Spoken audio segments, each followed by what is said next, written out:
ইসলাম শান্তির ধর্ম, সাম্যের ধর্ম, পূর্ণাঙ্গ দিন ব্যবস্থা,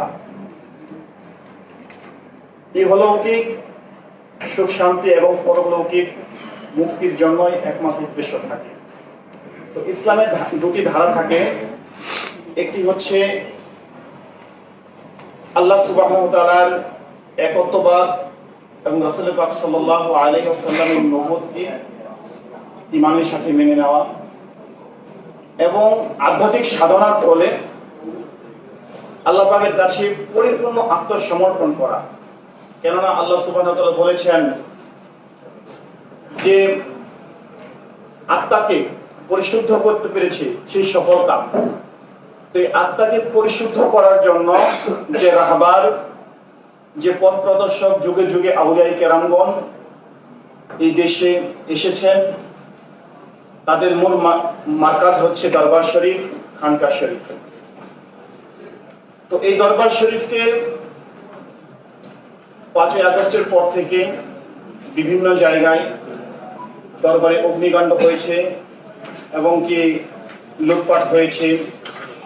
যে নেজেহাল অবস্থা হয়েছে তার মধ্যে আমাদের দরবার, মুর্শিদপুর দরবার শরীফ চরম পরিস্থিতির শিকার হয়েছেন। তো আমি শুধু মুর্শিদপুর দরবার শরীফের একটি পটভূমি আমি আপনাদের কাছে উত্থাপন করতে চাই যে আমার দরবারে তো কোনো মাজার ছিল না, কেন আমার দরবারকে এভাবে লুটপাট করে, ভাঙচুর করে অন্যের সম্পত্তি নিয়ে যাওয়া হলো? আমার দরবারে তো কোনো মাজার ছিল না, কোনো সেজদা চলতো না, কোনো বেদাতি কাজ হতো না, কেন হলো এমন? সম্মানিত উপস্থিতি, বাংলাদেশের অন্যতম সুফি সাধক শাহ সুফি আলহাজ খাজা বদরুদ্দোজা হায়দার মুদ্দাসিলুল আলী 1993 সালে শেরপুর জেলার অন্তর্গত লক্ষ্মণপুর গ্রামে মুর্শিদপুর দরবার শরীফ প্রতিষ্ঠা করেন। 31টি বছর ধর্মীয় ভাব গাম্ভীর্যের সাথে আহলে সুন্নাত ওয়াল জামাতের মতাদর্শের উপর দরবার পরিচালনা করে বাংলাদেশের বিভিন্ন অঞ্চল থেকে ধর্মপ্রাণ সুন্নি মনা মুসলমান, আশিকান, জাকেরান, মুহিব্বানদেরকে নিয়ে পবিত্র মিলাদুন নবী সাল্লাল্লাহু আলাইহি সাল্লাম, 10ই মুহররম শরীফ এবং কি পবিত্র শবে বরাত, উরস, ফাতিহা শরীফ, বিভিন্ন ধর্মীয় অনুষ্ঠান ইসলামী ভাব গাম্ভীর্যের সাথে আদায় হয়ে আসছে। 5ই আগস্টের পর থেকে হঠাৎ করে সেপ্টেম্বরের শেষের দিকে একদল ঈমান আকীদা সংরক্ষণ কমিটির নামে তাওহীদি জনতার ব্যানারে দরবার শরীফে তারা গিয়ে চাঁদা দাবি করে। আর এই চাঁদা দাবি করে এমন ভাবে যে এই চাঁদা যদি না দেওয়া হয় দরবার ভাঙচুর করবে এবং এই রাস্তাঘাটে যারা আসে তাদেরকে লাঞ্ছিত করবে, বাধা দিবে।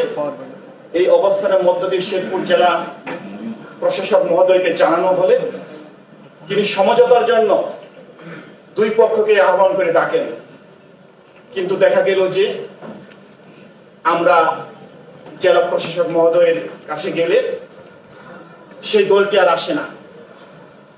না আসার পরিপ্রেক্ষিতে তারা প্রতি শুক্রবার বাংলাদেশের প্রত্যন্ত অঞ্চল থেকে জুমা নামাজ আদায় করার জন্য আশিকান জাকেরানরা দরবার শরীফে যায়, তাদের রাস্তায় বাধা দেয়, তাদেরকে দরবার শরীফে যেতে দেওয়া হবে না।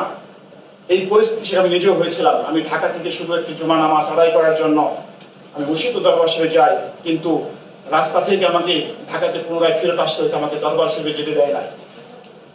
তো এভাবে যখন আস্তে আস্তে যখন তাদের অবস্থান এতটুকুই বিকট আকার ধারণ করলো, এমন অবস্থার মধ্য দিয়ে 25শে নভেম্বর 2024 25শে নভেম্বর রাত 4টার আনুমানিক 4টার দিক দিয়ে তাদের একটি দল অতর্কিত ভাবে দরবার শরীফে আক্রমণ করে।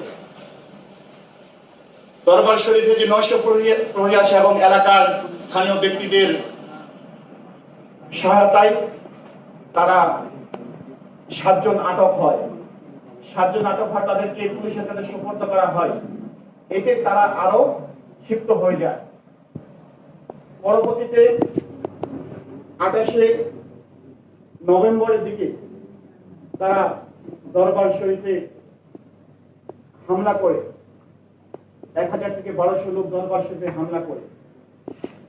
এইভাবে তারা দরবার শরীফে অগ্নিকাণ্ড দিয়ে জ্বালিয়ে দিয়ে দরবার শরীফের বিভিন্ন জায়গায় তারা গাছপালা থেকে শুরু করে বিভিন্ন জায়গায় তারা করে ফেলে। শুধু তাই নয়, সবচেয়ে মর্মাহত বিষয় হলো তারা মসজিদে গিয়ে নবনির্মিত মসজিদ রাহমাতুল আলামিন, সেই মসজিদে মেহরাবকে পুড়িয়ে ফেলে। মসজিদের মধ্যে কোরআন শরীফ ছিল, কোরআন শরীফকে পুড়িয়ে ফেলেছে।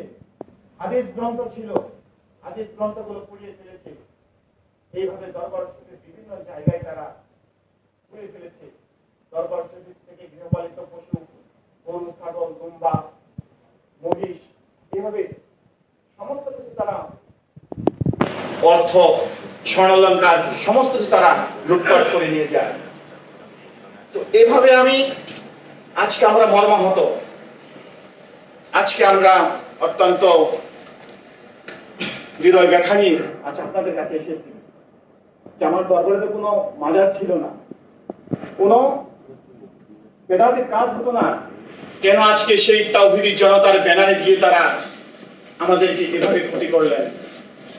আজকের এই প্যানেল থেকে আমি সকলকেই বলবো যে আজকে আমরা যে নির্যাতিত, আমরা যে নিপীড়িত, এর থেকে যেন আজকে যদি আমরা এই সুফিজম, যারা তাসওয়ুফে বিশ্বাসী, যারা তাসওয়ুফকে লালন করে বুকে লালন করে নিয়ে আসছি, আমরা যেন ঐক্যবদ্ধ হয়ে আমরা যেন চলতে পারি। এতটুকু আমাদের ছিল। আমার মুর্শিদ কেবলা আমাদেরকে এতটুকু শিক্ষা দিয়েছেন কিভাবে আল্লাহ রাসূলের মহব্বতে, আহলে বাইতের মহব্বতে তোমাকে কাটতে হবে, পরকালীন মুক্তির পথ তুমি কিভাবে বেছে নিবে, এটি আমাদের শিক্ষা দিয়েছিলেন। আমার দরবারে কোনো বেদাতি কাজ হতো না, আমার দরবারে কোনো অপসংস্কৃতিমূলক কোনো কাজ হতো না। কেন আমরা আজকে নির্যাতিত? আমি দেশবাসীর কাছে এবং আপনাদের কাছে, মাননীয় উপদেষ্টা মহোদয়দের কাছে, সকলের কাছে আমি আমার বিনীত অনুরোধ থাকবে, এই সুষ্ঠু বিচার করে আমরা যেন পুনরায় আবার এখনো পর্যন্ত দরবার শরীফে যেতে পারতেছি না, সুষ্ঠু বিচার করে আমাদেরকে পুনরায় দরবার শরীফে যাওয়ার জন্য আমাদেরকে সুযোগ করে দেওয়া হোক। সকলে সুস্বাস্থ্য কামনা করে এই আহ্বান জানিয়ে শেষ করছি। আসসালামু আলাইকুম রহমতুল্লাহি ওয়া বারাকাতুহু।